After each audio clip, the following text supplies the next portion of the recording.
Charles Walton, the 12th of May 1870, the 14th of February 1945, was an Englishman who was found murdered on the evening of the 14th of February 1945, St. Valentine's Day, at the Firs Farm on the slopes of Meon Hill, Lower Quinton in Warwickshire, England. The case is notable as the foremost police detective of the era, Chief Inspector Robert Fabian, led the investigation into Walton's death. The chief suspect for the murder was the manager of the Firs, Alfred John Potter, for whom Walton was working on the day he died. However, there was insufficient evidence to convict Potter, and the case is currently the oldest unsolved murder in the Warwickshire constabulary records. The case has earned some notoriety in popular culture due to its supposed connection with the local belief in witchcraft. Background: Charles Walton was born the 12th of May 1870 to Charles and Emma Walton. An agricultural worker, he had lived in Lower Quinton all his life. He was a widower who shared a small cottage, 15 Lower Quinton, with his 33-year-old niece, Edith Isabel Walton, whom he had adopted 30 years previously upon the death of her mother. Walton was described as something of a loner who had earned a reputation as a trainer of horses in his youth. It is said that he did not socialize with his neighbors, but that he was not disliked. Walton walked with a stick because of his rheumatic joints. However, he sought casual farm work wherever he could find it and, for the previous 9 months, had been working for a local farmer, Alfred Potter, whose farm was known as the Firs. Edith Walton had lived with Charles Walton since she was 3 years old, although her father was still alive and lived at 30 Henley Street, Stratford. Walton had occupied his cottage since World War I, and his wife had died on the 9th of December 1927. Walton had given Edith £1 per week housekeeping, but also paid the £3 per week rent on the cottage, as well as buying their coal and meat. In addition to his casual earnings, Walton received £10 a week old age pension. Day of the murder: on the 14th of February 1945, Walton left home with a pitchfork and slash hook, a double-edged pruning implement with a sharp and straight edge on one side and concave cutting edge on the other. Edith stated that Walton had left his purse at home on the 14th of February. He was witnessed to have passed through the churchyard between 9 am and 9:30 am. On this particular day, he was slashing hedges in a field known as Hill Ground on the slopes of Meon Hill. That day Edith Walton was working as a printer's assembler at the Royal Society of Arts, which had relocated to Lower Quinton for the duration of the war. Walton was expected to be home by 4 p.m. Edith returned home around 6 p.m. and found that Walton was not there. His solitary nature and regular habits gave her no solace that he might be in the local pub or visiting a friend. Edith went to see her neighbor, an agricultural worker by the name of Harry Beasley, who lived at 16 Lower Quinton. Together they made their way to the Firs to alert Alfred Potter. Potter claimed to have last seen Charles earlier in the day, slashing hedges in Hill Ground. The three of them set out in the direction of the spot where Charles had last been seen and eventually found his body near a hedgerow. The murderer had beaten Walton over the head with his own stick, had cut his neck open with the slash hook, and driven the prongs of the pitchfork into either side of his neck, pinning him to the ground. The handle of the pitchfork had then been wedged under a cross member of the hedge, and the slash hook had been buried in his neck. Edith was overcome with grief and began to scream loudly. Beasley tried to pacify her and to make sure that she did not venture too close to the scene. At that moment Harry Peachy was walking along the other side of the hedge. Potter called to him, directed his attention to the body and told Peachy to go and alert the police. Potter stood guard over the murder scene until the police arrived, while Beasley took Edith back down the hill. The first policeman on the scene was PC Michael James Lomasney, who arrived at 7:05 p.m. Members of Stratford-upon-Avon CID arrived later in the evening, while Professor James M. Webster, of the West Midlands Forensic Laboratory, arrived at 11:30 p.m. The body was removed at 1:30 a.m. Initial investigation: at 11 p.m. on the 14th of February, Detective Inspector Toombs took a statement from Alfred Potter. Potter stated that he had been at the farm for about 5 years and had known Walton for all that time. He had employed Walton casually for the last 9 months and that Walton had worked when the weather permitted. Walton had been engaged on hedging for the previous few months and hill ground was the last field needing attention. Potter stated that he had been in the College Arms with Joseph Stanley, a farmer of White Cross Farm, until noon that day. He had gone straight across to a small field adjoining hill ground and saw Walton working about 500–600 yards away. He said he noticed that Walton had about 6–10 yards of hedge left to cut and that, when he found his body later that day, about 4 additional yards of hedge had been cut, which would be about half an hour's work. Potter stated that he knew that it was Walton's habit to stop for lunch at around 11 a.m. and that he would then work continuously until about 4 p.m. He described Walton as an inoffensive type of man but one who would speak his mind if necessary. The decision to request assistance from the Metropolitan Police, colloquially Scotland Yard, was made at an early stage. The Deputy Chief Constable of Warwickshire sent a message on the 15th of February which stated, "The Chief Constable has asked me to get the assistance of Scotland Yard to assist in a brutal case of murder that took place yesterday. The deceased is a man named Charles Walton, age 75, and he was killed with an instrument known as a slash hook. The murder was either committed by a madman or one of the Italian prisoners who are in a camp nearby. The assistance of an Italian interpreter would be necessary, I think. Dr. Webster states deceased was killed between 1 and 2 p.m. yesterday. A metal watch is missing from the body. It is being circulated. The details of the watch that were passed to pawnbrokers and jewelers described it as gents plain white metal pocket watch, snap case at back, white enamel face, with Edgar Jones, Stratford-on-Avon thereon. Second hand. English numerals. Valued at $25 about 10 years ago. On the 16th of February, Chief Inspector Robert Fabian and his partner, Detective Sergeant Albert Webb, arrived to assist the investigation. Later that day, Detective Sergeant Saunders of Special Branch, who was a fluent Italian speaker, also arrived. Alfred Potter quickly came under suspicion.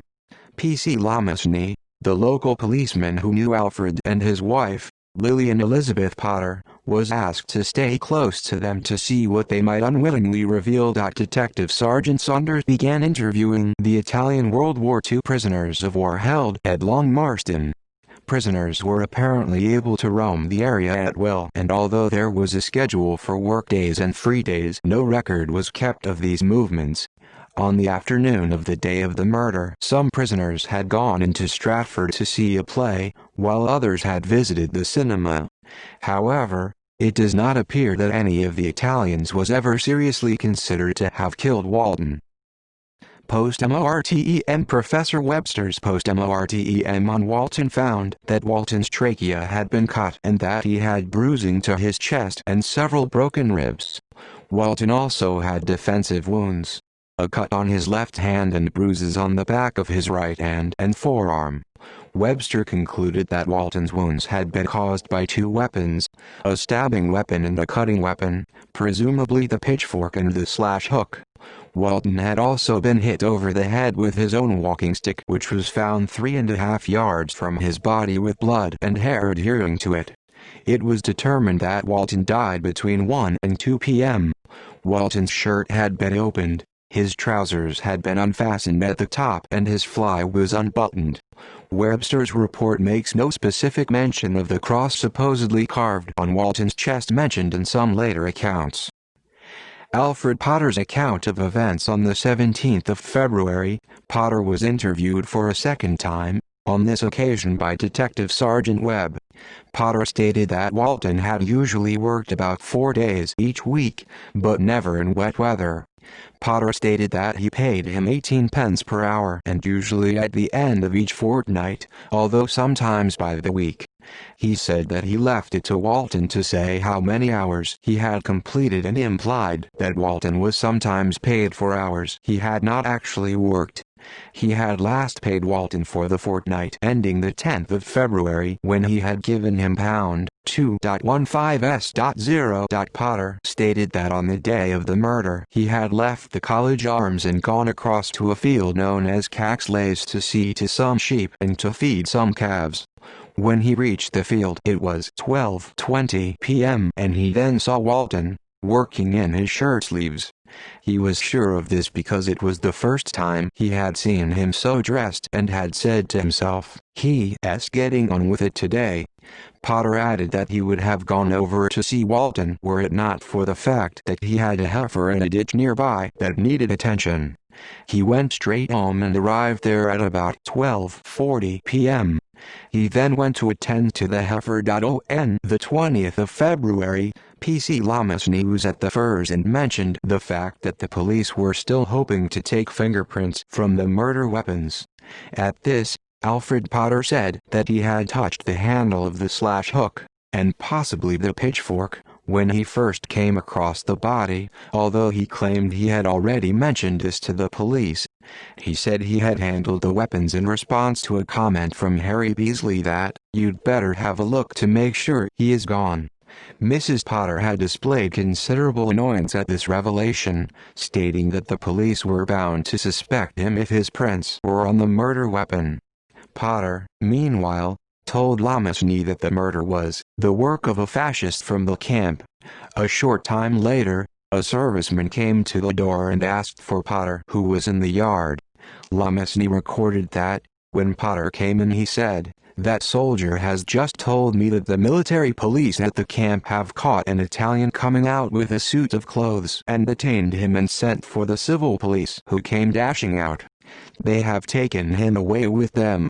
At this, Potter affected greatly and his wife became almost hysterical with delight. According to Fabian's initial report, Potter stated on the 23rd of February that after his visit to Caxley he had come home, read the paper for 5 minutes, and had then gone to help one of his workers, Charles Henry, happy bachelor, to pulp some mangolds for a few minutes. Subsequently, both men had gone to look at the church clock and saw that it was 1 p.m. This account was confirmed by Mrs. Potter, who stated that Alfred Potter had arrived home soon after 12:30 p.m. and had read the paper for a few minutes. He had then asked how long dinner would be and she had replied, "Not long." On hearing this, Potter had gone to help Bachelor at about 12:40 p.m. and returned at 1:05 p.m. Bachelor also confirmed that Potter had come to help him at around 12:40 p.m. On the 27th of February, Fabian asked that enquiries be made of Stubbs and Bradstreet about any debts recorded against Alfred Potter or L.L. Potter and Company, farmers of Campden, Gloucestershire. Alfred Potter's father, Levi Potter, was the licensee of the Lagan Arms in Chipping-Campden. Subsequently, it was confirmed that there were no such debts.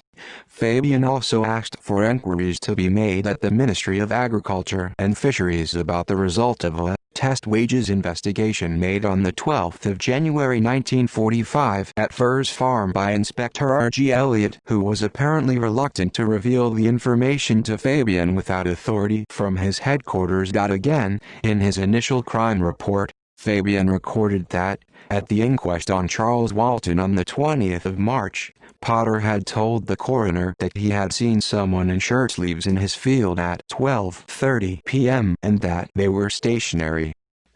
Other enquiries. Edith claimed that Potter stated the following as they made their way to Hillground with Harry Beasley on the day of the murder. "I have to do the milking on a Wednesday. I came to the field to cut some hay at 12 o'clock and saw your uncle at his work." Edith stated that she had never heard Walton say he had ever lent anyone any money and she had not seen any IOUs. Subsequent enquiries of the Midland Bank revealed that Walton had deposited £227.10s.0 in June 1930, but that by 1939 this had dwindled to £11.11s.9d. Walton had made numerous withdrawals during the intervening years, but never more than £10 or so at a time. Fabian's investigations also revealed that Walton's best friend was 72-year-old George Higgins of Fairview, Lower Quinton, although the pair had not seen each other since the previous Christmas. Higgins was employed by Mr. Valander of Upper Quinton and at the time of the murder had been working in a barn just 300 yards from Walton. Fabian speculated that Higgins could have made his way across the fields unseen and killed Walton. However, he doubted that the old man would have had the strength to mount such an attack or sufficient motive. When Harry Beasley was interviewed, he told the police that he was employed by Harry Ball of Henny's farm in the village. He said that Potter had a reputation as a decent man to work for. On the night of the 14th of February, he recalled Potter saying of Walton, "I saw him at work at 12:15. Beasley also confirmed that Edith Walton had been going out with one Edgar Good for some years, although Good was later eliminated from the police enquiries. Beasley said he was confident that Potter realized Walton was dead from the moment he saw Walton's body. The police took statements from two former employees of Potter's, William George Died and George Burnell. Both confirmed that, from time to time, Potter had experienced difficulties in paying their wages. Joseph Stanley confirmed that Potter had assisted him with the castration of two calves on the morning of the 14th of February and that they had subsequently visited the College Arms where Potter had drunk 2 glasses of Guinness between 11:45 a.m. and noon. Statements were taken from over 500 residents of Lower Quinton, some as young as 11 years old, as well as other individuals who were in and around the area on the 14th of February. A detailed search of the entire area surrounding the murder scene was undertaken, with the help of the Royal Engineers using mine detectors, in an attempt to find Walton's pocket watch or some other clue, but to no avail. Eventually Fabian and Webb returned to London while Detective Superintendent Alex Spooner continued to search for the murderer. The murder so fascinated Spooner that it is claimed he continued to return to the village long after the rest of the world had concluded that the perpetrator would never be found. There were reports that Walton's pocket watch was found in the outhouse of his cottage in 1960, despite an extensive search by the police at the time of the murder.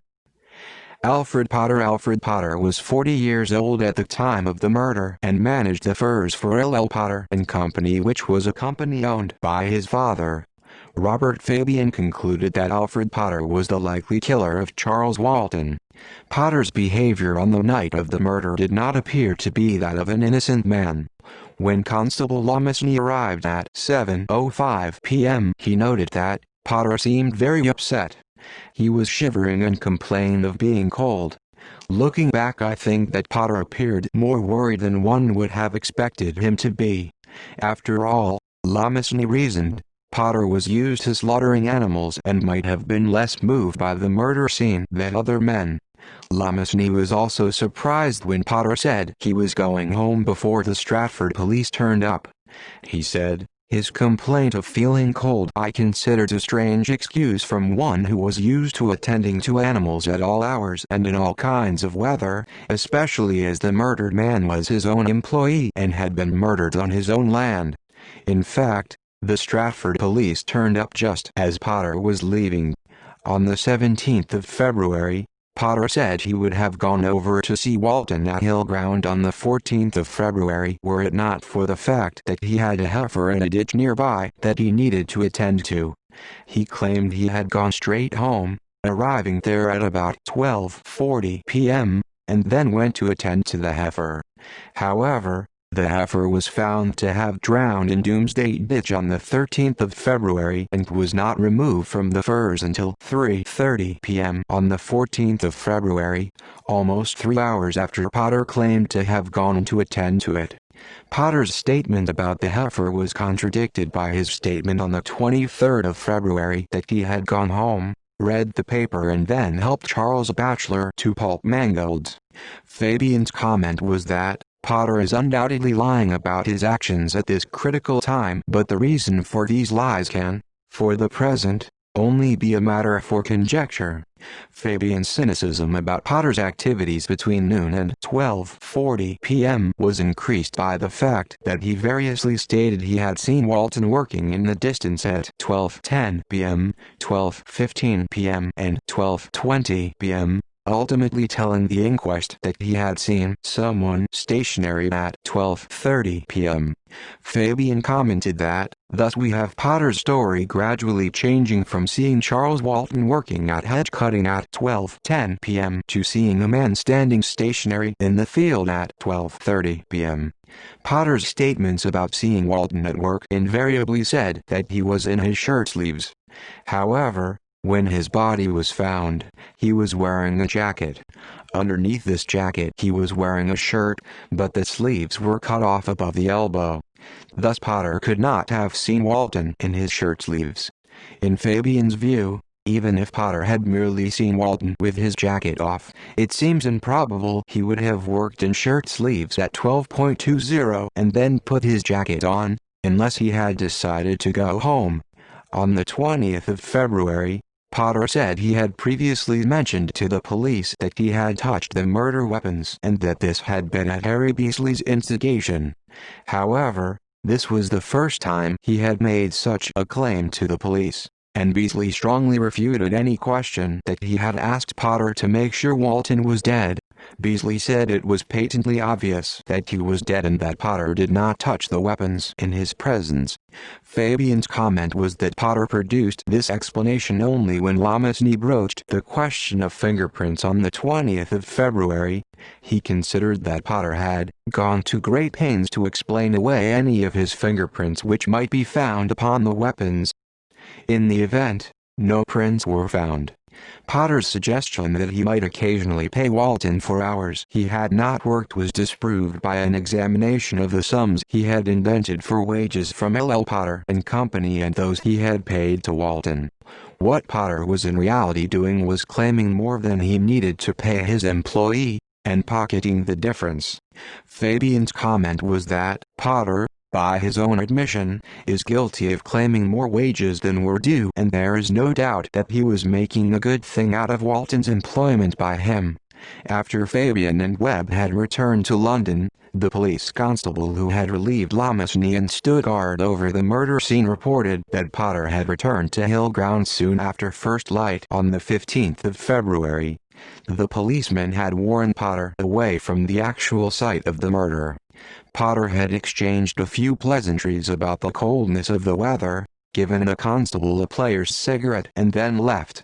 This revelation brought Fabian and Webb back for another interview with Potter and some searching questions about why he had not told them earlier about visiting the scene. However, this interview does not seem to have advanced the case any further, although it was noted that Happy Bachelor and another employee of Potter's had both resigned since the murder. Fabian believed both had possibly realized the nature of the man for whom they were working. He also wondered if Bachelor had compromised himself by stating that he had seen Potter at 12:40 p.m. The trousers that Potter had worn on the 14th of February were described as being made from Bedford cord. There were 2 marks on the front that Professor Webster believed were bloodstains. However, he reported that they had been cleaned too thoroughly for a positive analysis. The key for the police was establishing Potter's movements between 12 noon, when he parted company from Joseph Stanley at the College Arms, and 12:40 p.m. when Charles Bachelor said he saw him at the Firs. Despite Potter changing his story in various ways, Fabian concluded that there was no real evidence to connect him with the murder itself, and no reasonable motive can be found for his committing it. Fabian found that there was no evidence that Potter was violent or that he and Walton had ever quarreled. He described Potter as morose and sullen at his interviews, although, even when closely interrogated, he never lost his temper and was civil. He wrote that Potter was unkempt and, on the surface, dull-witted, although I am convinced he is far from that. Indeed, Fabian believed Potter to be a man of considerable strength and an extremely cunning individual. Although a number of writers have suggested that Walton had lent Potter money and its repayment was overdue, there is no proof that this was the case. Ann Tennant was a resident of Long Compton, 15 miles from Lower Quinton, and was murdered at the age of 80. On the 15th of September 1875, at about 8 o'clock in the evening, Ann Tennant left her house to buy a loaf of bread. On her way back, she met some farm workers returning home from harvesting in the fields. One of the group was a local man, James Haywood, who had known Ann's family for many years. Haywood was simple-minded and was seen as something akin to a village idiot. It is known that he had also been drinking cider. Without warning, he attacked Ann Tennant with a pitchfork, stabbing her in the legs and head. A local farmer named Taylor heard the commotion and ran to Ann's aid. He restrained Haywood until a constable arrived. Ann was taken to her daughter's house but died of her injuries at around 11:15 that night. Haywood claimed that Ann was a witch and that there were other witches in the village whom he intended to deal with in the same way. Although committed to trial for murder, he was found not guilty on the grounds of insanity and spent the rest of his life in Broadmoor Criminal Lunatic Asylum. He is recorded as dying there, at the age of 59, in the first half of 1890. On the 13th of February 1954, the eve of the 9th anniversary of Walton's murder, the Daily Mirror revisited the killing of Ann Tennant and alleged similarity between that event and Walton's murder. The report stated, "The police have found one other link between the killings, but I am pledged not to reveal it." One possible explanation was that the police had discovered that Charles Walton and Ann Tennant were related. Charles Walton had a first cousin, twice removed, named John Haynes. In December 1867, John Haynes married Sarah Cook, whose first cousin, once removed, was Elizabeth Clifton, the wife of Joseph Tennant, Ann Tennant's eldest son. Alternatively, the police may have believed there was a closer connection. Charles Walton's great-grandparents were Thomas Walton and Ann Smith. Ann Smith was Ann Tennant's maiden name and she was born in 1794. It is feasible that it was she who married Thomas Walton on the 2nd of January 1812 in Ebrington, Gloucestershire, when she would have been 17 or 18. She could then have given birth to William Walton, the victim's grandfather, in 1814 and, assuming that her husband subsequently died, could have married John Tennant in April 1819 in Long Compton. If this tenuous possibility were to be proved true, Ann Tennant was Charles Walton's great-grandmother. Claims of witchcraft. The two reports that Fabian wrote on the case in 1945 and which are preserved on the police file make no mention of witchcraft, ritualistic killing, black dogs, natterjack toads or blood sacrifices. However, 25 years later he wrote the following: "I advise anybody who is tempted at any time to venture into black magic, witchcraft, shamanism, call it what you will, to remember Charles Walton and to think of his death, which was clearly the ghastly climax of a pagan rite. There is no stronger argument for keeping as far away as possible from the villains with their swords, incense and mumbo-jumbo. It is prudence on which your future peace of mind and even your life could depend." It has been claimed that Fabian was acquainted with two pieces of local history. The first related to the murder of Ann Tennant by James Haywood, on the grounds that she was a witch. In many accounts it has been erroneously claimed that Ann was pinned to the ground with a pitchfork and slashed with a billhook.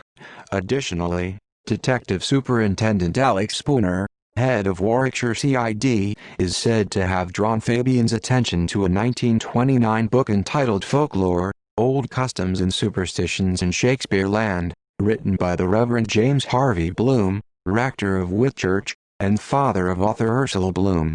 This included the story of how, in 1885, a young plowboy named Charles Walton had met a phantom black dog on his way home from work on several nights in succession. On the last occasion, the dog had been accompanied by a headless woman. That night Walton heard that his sister had died. Amongst the theories and rumors that surrounded this case in subsequent years are the following. It was claimed that locals believed that Walton was a witch whose powers were feared by some villagers. It was claimed he could cast the evil eye and kept natterjack toads as pets and used them to blight the crops and livestock of local farmers. Two examples cited were the failure of the 1944 harvest and the death of Potter's heifer on the 13th of February. It was claimed that this alleged witchcraft led him to be murdered in a ritualistic manner which involved his blood soaking into the ground to replenish the soil's fertility. Local folklore held that phantom black dogs roamed the area and were a harbinger of death. It was claimed that, soon after Walton's murder, a black dog was found hanging from a tree close to the murder scene. Fabian wrote that he encountered a black dog while walking at dusk on Meon Hill. The story he related was that dog ran past him and shortly afterwards he met a local boy walking in the same direction. He asked the boy if he was looking for his dog, but when Fabian mentioned the animal's color, the boy turned a deathly pale and fled in the opposite direction. Myths. Anne Tennant was murdered in the same way as Walton. The claims that Anne was pinned to the ground with a pitchfork or slashed with a billhook are pure invention. She was attacked in the view of several witnesses, and the only similarity with Walton's murder was the fact that a pitchfork was used in both instances. Walton was the boy in the story of the black dog. There is no evidence that the Charles Walton mentioned in Bloom's book was one and the same as the murdered Charles Walton. The latter had 3 older sisters and 2 younger brothers. If the Charles Walton in the story was subsequently the murder victim, he would need to have had a sister who died during 1885. However, his sisters Mary Ann and Martha Walton both married in 1891 and lived for some years thereafter, while Harriet, in reality Charles's half-sister, was still alive in 1901. Consequently, the story must have related to another Charles Walton unless Emma, his mother, gave birth to a 4th daughter between the April 1881 census and the end of 1885. The 1841 census, taken on the 7th of June 1841, conveniently records Charles's mother as being just 9 months old, implying that she was born around August or September 1840. In April 1881 she would have been almost 41 years old, without having given birth, at least to a living child, for some 5 or 6 years. It is highly unlikely that she did so during the next 5 years, especially since a detailed study of the birth, marriage and death records held by the Office for National Statistics has failed to produce any likely Walton births or deaths being registered in the Shipston or Stratford-upon-Avon areas during that period. Walton was murdered close to a Druid stone circle in a Druidical ceremony. Fabian stated in Fabian of the Yard that one of my most memorable murder cases was at the village of Lower Quinton, near the stone Druid circle of the Whispering Knights. There a man had been killed by a reproduction of a Druidical ceremony on St. Valentine's Eve. Gerald B. Gardner stated in his book, The Meaning of Witchcraft, the Whispering Knights are not decircled, they are not Druidical, and they are about 12 miles away, as the crow flies, from Lower Quinton. Nor was Charles Walton killed on St. Valentine's Eve, and as no one knows for certain just what the Druid ceremonies were, it is impossible to say that his death was a reproduction of one. Apart from these details, the description is accurate. Fabian met a wall of silence over the crime. The police took numerous statements from individuals, and while Fabian was happy in later years to suggest that he had met a wall of silence, the most he would say in 1945 was that the natives of Upper and Lower Quinton and the surrounding district are of a secretive disposition and they do not take easily to strangers. However, the truth may be that no one had seen anything and therefore had nothing to tell. References